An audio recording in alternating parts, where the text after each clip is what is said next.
Hello loves! Today I'll be talking about my experience with InMode FX and Forma. So first, let's learn a little bit about it. Basically, InMode is a type of laser that can melt fat, and it can also help stimulate the production of collagen and elastin to keep the skin tight and youthful and lifted. From what I've seen, there seems to be two types of InMode, FX and Forma. The source I referred to explained that FX is a type of contouring laser. It suctions sections of the skin to heat up the deeper levels of the dermis. Forma, on the other hand, affects the entire epidermis and the more superficial layers. The other difference seems to be that FX is the one that melts the fat, but Forma doesn't, but that both of them do affect collagen and elastin production, I think.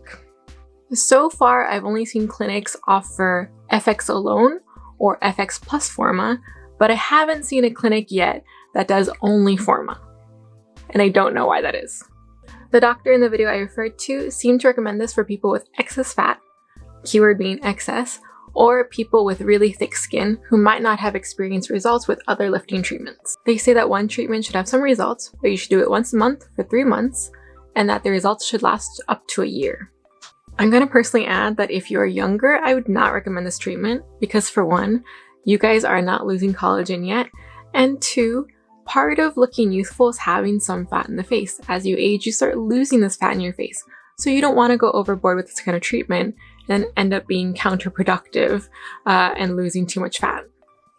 So enjoy your 20s and then maybe consider a treatment like this if you're in your 30s like me.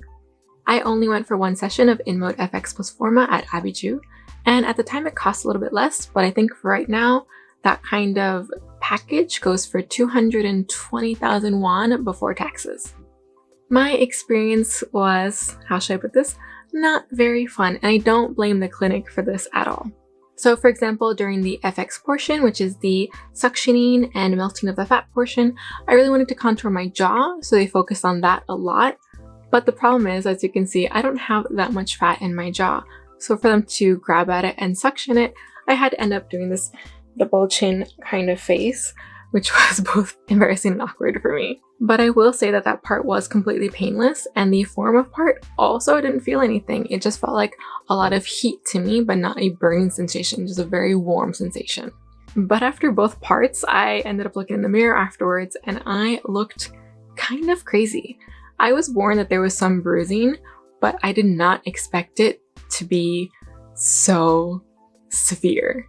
I literally looked like I had gotten into a fight and lost badly. The bruising took like an entire week to fade, and I had to cover it with very heavy makeup and even a scarf so that nobody would notice what had happened to me. I honestly cannot imagine how someone could hide this during the summer. I could barely hide it during the winter. I know one other person in real life who had this treatment done and had similar bruising, and I looked online as well, and a lot of people have this type of issue. Afterwards, my face stayed really hot for a few hours, and because there's a lot of bruising, there was a lot of aching as well. So in the end, I decided not to go ahead and do a second or third treatment, and that's why I don't have any really drastic results to show you guys. It was a combination of me not wanting to spend all that money for 3 treatments and not wanting to spend a week at a time for 3 months with this level of bruising on my face. Like, I'm not working right now, but imagine a person who is working, how are they going to be able to hide all that bruising for an entire week? I don't understand. Literally cannot wrap my mind around it. For my lifestyle, my schedule, and my wallet, I think I'd rather do something like shrink again, which I've made a whole video about, or try a different treatment. Now, I'm pretty sure the price of shrink has gone down since the last time I've tried it, and although a lot of people don't like the stinging sensation that goes with it, for me, I find it tolerable, and at least there's no bruising while I do it. But I would love to know other people's opinions on this type of lifting treatment or other ones.